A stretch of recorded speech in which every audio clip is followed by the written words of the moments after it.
Bismillahirrahmanirrahim. Assalamualaikum warahmatullahi wabarakatuh. Saya bersama yang mewakili Gubernur Provinsi Sumatera Barat, Pak Edi, dan tokoh masyarakat Sumatera Barat, Profesor Duski Samad. Hari ini kami hadir di Komplek Makam Syekh Burhanuddin dalam rangka pembukaan tradisi Basapa.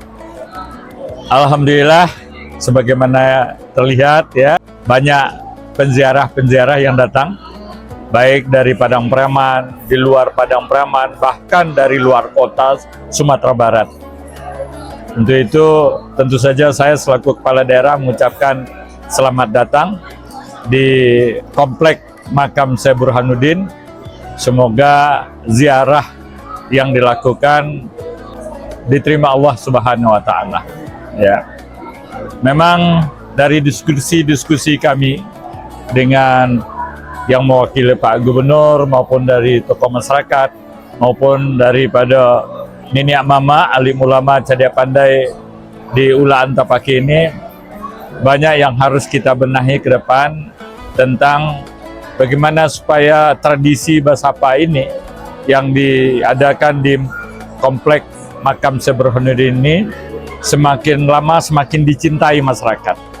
Tentu untuk dicintai masyarakat itu kita harus jaga kenyamanan penziarah, keamanan penziarah, ketertiban penziarah, kebersihan dari lingkungan di sekitar Makam Syekh Burhanuddin ini.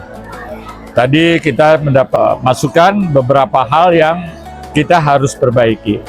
Oleh karena itu pemerintah nanti akan bekerja sama dengan pemuka-pemuka masyarakat, nenek mama Cadia Pandai di sekitar Makam Syekh Burhanuddin ini untuk mendiskusikan bagaimana supaya Makam Syekh Burhanuddin ini kita rapikan sehingga apa yang diinginkan oleh penziarah, yaitu merasa aman, merasa nyaman, merasa tertib, dan merasa di tempat ini, di lingkungan ini merasa ziarahnya kesampaian.